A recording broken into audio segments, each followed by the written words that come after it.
నమస్తే, welcome to Suman TV. మన శరీరానికి శక్తి, మన మెదడు పనితీరు బాగుండాలి, మన రక్త కణాలు యాక్టివ్గా ఉండాలి. వీటన్నిటిలో కూడా ప్రధాన పాత్ర పోషించేది వైటమిన్ బి 12. ఈ రోజుల్లో మనం చూసుకుంటే వైటమిన్ బి 12 లోపం అనేది మ్యాక్సిమం పర్సన్స్లోనే మనకు కనిపిస్తుంది. ఎందుకు ఇంత ఎక్కువగా పెరిగిపోతూ వస్తుంది వైటమిన్ బి 12 లోపం అనేది? దీన్ని ఎలా రెక్టిఫై మనం చేసుకోవాలి? సో మనకి వైటమిన్ బి 12 లోపం ఉంది అనే విషయాన్ని మనం ఎటువంటి సిమ్టమ్స్ ద్వారా తెలుసుకోగలుగుతాం? ఈ విషయాలన్నీ అడిగి తెలుసుకుందాం. మనతో పాటు ఉన్నారు హోమియోపతి డాక్టర్ చేతన్ రాజు గారు. Hello sir. Hello madam. Sir, B 12 లోపం సో ఎక్కువ మందిలో కనిపిస్తూ ఉంది. బి 12 లోపం ఉండేటప్పుడు శరీరంలో ఎటువంటి మార్పులు చోటు చేసుకుంటే మనకి ఎటువంటి లక్షణాల ద్వారా బి 12 లోపం ఉందని తెలుసుకోగలుగుతాం? అయితే అరికాల్లో తిమ్మిర్లు రావడం చాలా మందిలో మనం చూస్తాం కదా. ఈ తిమ్మిర్లు అరికాల్లో, నొప్పులు కాళ్ళల్లో, అంటే కాళ్ళు లాగడం, మళ్ళీ దాని తర్వాత మంటలు. ఒక్కొక్కరికి ఎట్లుంటదంటే మొత్తం శరీరం మంట. ఓన్లీ కాళ్ళలో మంటలు కాదు, శరీరం అంతా వస్తుంది. శరీరం అంతా మంట.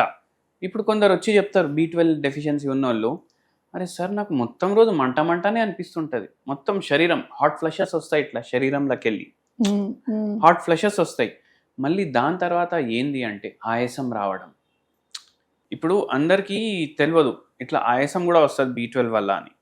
మళ్ళీ దాని తర్వాత ఏంది అంటే వీళ్లకు మతి మార్పు కూడా ఉంటుంది, గుండె దడ అనిపిస్తుంది, సడన్ గా చెమటలు వస్తాయి. కొందరు అంటారు అరే మెడ భాగంలో మొత్తం రోజు చెమట వస్తుంది సార్, నరాలు ఎఫెక్ట్ అవుతాయి, పాల్పిటేషన్స్ అవుతాయి, గుండె దడ అవ్వడం, ఏదో అయిపోతుంది అని భయం అవ్వడం, యాంగ్జైటీ అవ్వడం, ఆఖరికి పానిక్ అటాక్ కూడా అవుతుంది. కొందరు నేను చచ్చిపోతా అనేసి వాళ్ళకు ఆ ఫీలింగ్ వస్తుంది. ఇట్లా ఉంటాయి బి 12 డెఫిషియన్సీ సిమ్టమ్స్. అందరు ఏమనుకుంటారు, ఓన్లీ ఒక నరాలు అనుకుంటారు. అసలు అవసరం ఏంటి? బి 12 అవసరం ఏముంటుంది మన బాడీకి? బి 12 అవసరం ఏముంటుందంటే, ఇప్పుడు బి 12 చక్కగా ఉందనుకోండి మీ శరీరంలో, మనం ఇప్పుడు ఏం సిమ్టమ్స్ కన్సిడర్ చేసినాం? అరికాలు మంటలు, తిమ్మిర్లు, ఒక్కొక్కసారి నడిచేటప్పుడు చెప్పులు జారిపోవడం, కాళ్ళు లాగడం, తొడ భాగంలో నొప్పి అవ్వడం, గ్యాస్ట్రిక్ ప్రాబ్లం ఉండడం, గుండె దడ అనిపించడం, మళ్ళీ దాని తర్వాత ఏదో అయిపోతుంది అనేసి ఆందోళన అవ్వడం, ఇవన్నీ డిస్కస్ చేసినాం కదా. ఆయాసం డిస్కస్ చేసినాం. అయితే ఏమవుతుందంటే బి 12 తగ్గింది అనుకోండి, ఒకటి మనకు రక్తహీనత వస్తుంది. ఇప్పుడు రక్తహీనత వస్తే ఏమవుతుంది? రక్తం బాడీలో చక్కగా లేదు అంటే ఆక్సిజన్ కూడా తగ్గుతుంది బాడీలో. అయితే ఏమవుతుంది? హార్ట్ ఎక్కువ పని చేయాలి, ఎక్కువ బ్లడ్ పంప్ చేయాలి. ఎక్కువ బ్లడ్ పంప్ చేస్తే మనకు పాల్పిటేషన్ అనిపిస్తుంది ఒక్కొక్కసారి. మళ్ళీ దాని తర్వాత ఏంది అంటే శరీరంకి సరిపోదు ఆక్సిజన్, ఆటోమేటిక్గా బ్రెయిన్ పనిచేయదు, మతి మార్పు పెరుగుతుంది, ఆయాసం వస్తుంది. మళ్ళీ కొద్దిగా నడిచినా నడవలేకపోతున్నా, మొత్తం రోజు నీరసం ఉంటుంది సార్. ఇప్పుడు బండిలో పెట్రోల్ చక్కగా ఉంటేనే బండి పోతుంది. అంటే ఎంత ఇంజిన్కి పెట్రోల్ కావాలి అంత సప్లై అయితేనే బండి కరెక్ట్గా పోతుంది, లేకపోతే ఇట్లా డుపుక్ కాకుండా పోతుంది. మనం కూడా అట్లనే తయారవుతాం. ఒక్కొక్కసారి బండి నడిపించేటప్పుడు రిఫ్లెక్సెస్ కూడా చేంజ్ అయిపోతాయి. బ్రేక్ కొట్టాలి, సడన్ గా బ్రేక్ పడదు, అట్లా కూడా అయిపోతుంది. అంటే రిఫ్లెక్సెస్ కూడా స్లో అవుతాయి బి 12 తక్కువ ఉంటే, ఎందుకంటే నరాలు ఎఫెక్ట్ అవుతాయి. ఇప్పుడు బి 12 లేదు.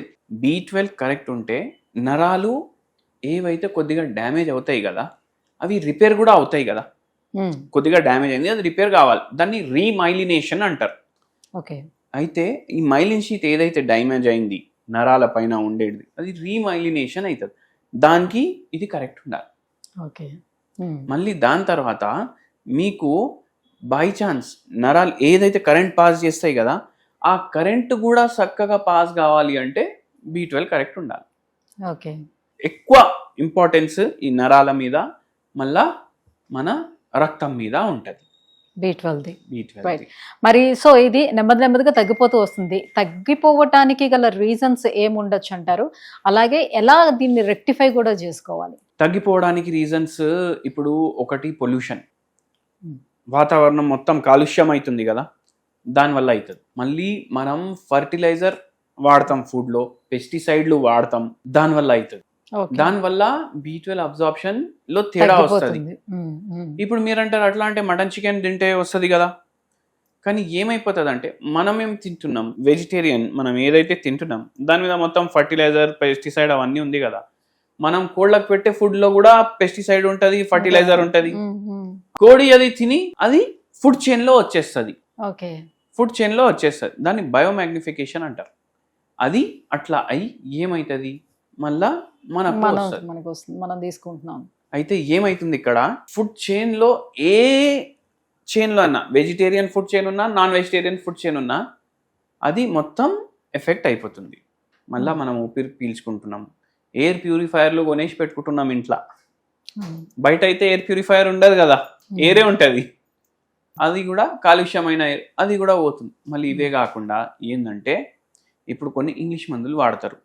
ఇప్పుడు షుగర్ వ్యాధికి మందు వాడుతున్నారు అనుకోండి, ఏమవుతుంది, సరే ఇప్పుడు ఇవన్నీ కాదు, నేను ఆర్గానిక్ తింటా, నేను మంచి ఫుడ్ తింటా, నేనే పొలం కొనుక్కుంటా, నేనే తయారు చేసుకుంటా, 100 కోళ్ళని పెంచుకుంటా, వాళ్ళకి మంచి ఆర్గానిక్ ఫుడ్ ఇస్తా, మళ్ళీ అవే కోళ్ళు కోసి తింటా, ఇట్లా వస్తుంది థాట్. చేసిండు అనుకోండి ఎవరైనా, అప్పుడు ఏంది, ఈయనకు షుగర్ వ్యాధి ఉందనుకోండి.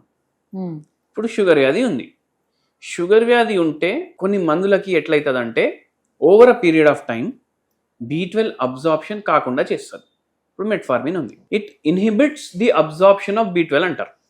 అంటే ఏంది అంటే B12 శరీరంలో పోతే కూడా మన చిన్న పేగు ఉంటుంది, ఈలియం అంటారు దాన్ని.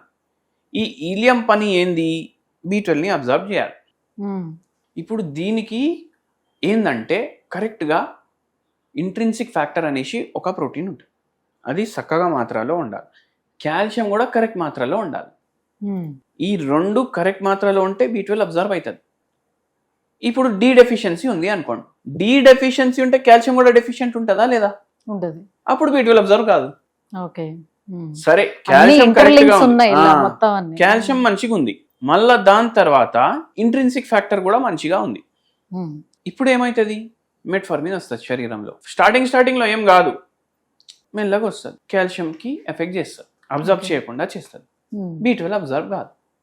అయితే ఇట్లా prolong duration 5 years 10 years 15 years మీరు రెగ్యులర్ వాడుతుండ్రంటే అది కూడా అవుతుంది. ఈ రోజుల్లో చాలా కామన్ గా కనిపించే ప్రాబ్లం ఏముంటుంది అంటే అందరికీ గ్యాస్ట్రిక్ ప్రాబ్లం అనేది కామన్ గా కనిపిస్తుంది. సో ఇలా గ్యాస్ట్రిక్ ప్రాబ్లం కావచ్చు, లేకపోతే మన జీర్ణ వ్యవస్థకు సంబంధించిన ఎలాంటి ఇష్యూస్ ఉన్నా కూడా వైటమిన్ B12 అనేది ప్రాపర్ గా అబ్జర్వ్ కాదా, వాళ్ళకి కూడా ఆ ఇష్యూ ఉంటుందా? అవును, ఇప్పుడు కొందరికి ఏంటంటే నైట్ 12-12:30 వరకు జాబ్ ఉంటుంది, మళ్ళీ 4:30కి లేస్తారు, 5:30కి లేస్తారు. ఎందుకంటే పిల్లలకి వంటలు చేయాలి, టిఫిన్ డబ్బాలు ప్యాక్ చేసి పెట్టాలి, పిల్లలు స్కూల్కి పోతారు, ఇవన్నీ ఉంటాయి కదా పనులకు, నిద్ర సరిపోతలేదు, వాళ్ళకు డిస్పెప్సియా స్టార్ట్ అవుతుంది, అంటే గ్యాస్ట్రిక్ సమస్య స్టార్ట్ అవుతుంది.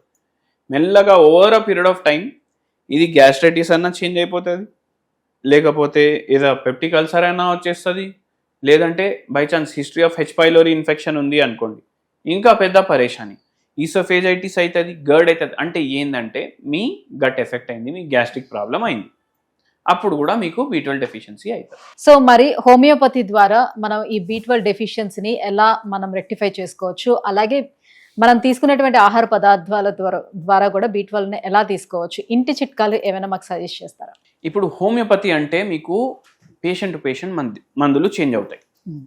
అది నరాలకు ఎఫెక్ట్ చూపిస్తుందా, అది గ్యాస్ట్రిక్ ప్రాబ్లం మీద ఎఫెక్ట్ చూపిస్తుందా, అసలు B12 అబ్జర్వ్ అయితే లేదా, అబ్జర్వ్ అయితే రిపోర్ట్ల నార్మల్ వస్తుంది కానీ మీకు అన్ని లక్షణాలు ఉన్నాయా, మళ్ళా మీకు ఉన్న స్ట్రెస్ ఏంది, దాన్ని బట్టి మందులు ఉంటాయి మీకు. కానీ మంచి ఒకటి చెప్తా నేను, మిరియాల బుక్ని ఉంటుంది, మిరియాలు దీంట్లో 2 రంగులది వస్తుంది, ఒకటి నల్ల రంగు ఉంటుంది, ఒకటి తెల్ల రంగు ఉంటుంది. తెల్ల రంగుది తీసుకోవాలి, ఇది పౌడర్ చేసుకోవాలి, మీరే తయారు చేసుకోవాలి. ఎందుకు బయటది కొన్నది 100% అదే పౌడరా ఏం చెప్పలేం మనం, తీసుకోవాలి, తీసుకొని గ్రైండ్ చేసుకొని పెట్టుకోవాలి. ఇప్పుడు మనం మిరపకాయలు వేసి కూరలు తయారు చేసుకుంటాం కదా, అది వేరే దేశంలోకి వెళ్ళి వచ్చింది మిరపకాయ. మనకునే మిరియాలే, అంటే మిరియాలు కూడా అనేసి ఊరుంది, అవునా కదా, మిరియాలు అంటే ఇండియా. అయితే ఏంటంటే ఈ మిరియాలు మీరు రెగ్యులర్లీ మీ ఫుడ్లో యాడ్ చేయాలి. రెగ్యులర్లీ మీ ఫుడ్లో యాడ్ చేసిండ్రు అనుకోండి, ఏమవుతుంది, మిరియాల్లో పిప్రిన్ ఉంటుంది, పెప్పర్ అంటారు ఇంగ్లీష్లో. ఎందుకు, దీంట్లో యాక్టివ్ కంపౌండ్ పిప్రిన్ ఉంటుంది. ఇది ఏం చేస్తుంది, మీరు ఏ ఆహార పదార్థం తిన్నా దాంట్లోకి వెళ్ళి ఉన్న న్యూట్రిషన్ అబ్జార్బ్ చేయడానికి హెల్ప్ చేస్తుంది. ఏం చేయాలి, మనం అన్నిట్లా ఇది వాడాలి. అరే లేదు నాకు దాని టేస్ట్ నచ్చదు అంటే మీరు ఏం చేయండి అంటే గ్రీన్ టీ చేసుకుంటారా, చాయ్ మానేసేయండి, దాని బదులు గ్రీన్ టీ తాగండి, అందులో ఇది పెప్పర్ వేసుకోమంటారు, కొద్దిగా ఒక 2-3 చిట్కా ఎడుగు పెప్పర్ వేసుకోండి, తాగండి. మీకు జర పోతుంది పేపర్. మళ్ళీ దాని తర్వాత ఉల్లిగడ్డలు ఉంటాయి కదా, ప్రీబయోటిక్స్ మంచిగా తినాలి. బై ఛాన్స్ B12 అబ్జార్ప్షన్ మంచిగా కావాలంటే ప్రీబయోటిక్స్ మంచిగా తినాలి. ఉల్లిగడ్డలు ఉంటాయి కదా, తినే ముందు ఒకటి పోసుకోవాలి, పచ్చి తీసుకోవాలి, పచ్చిది. దాని మీద మిరియాల బుక్ని వేసేయాలి, సలాడ్ లాగా తీసేసుకోవాలి, సాలెడ్ లాగా. అది తినాలి. ఇది కూడా ప్రీబయోటిక్ కూడా అవుతుంది, పిప్రిన్ కూడా అవుతుంది, హెల్ప్ఫుల్ ఉంటుంది. మళ్ళీ దాని తర్వాత దోశకి చట్నీ చేసుకుంటామా, పల్లి చట్నీ చేసుకుంటాం, పుట్నాల చట్నీ చేసుకుంటాం, కొత్తిమీర ఒకటి, పుదీనా ఒకటి, పుట్టానా ఒకటి, 3 గ్రైండ్ చేసుకోవాలి. దీని చట్నీ చేసుకోవాలి. మూడిట్లోనే ఉంటుంది. దాంట్లో మీరు మిరియాల పొడి వేయాలి, అది తినాలి దోశతోటి. రాగుల ఇడ్లీ, మళ్ళీ దాని తర్వాత జొన్న ఇడ్లీ, కొర్రలు ఉప్మా, అవిటితో మీరు తిని చూడండి. మీకు డిఫరెంట్ టేస్ట్ కూడా వస్తుంది.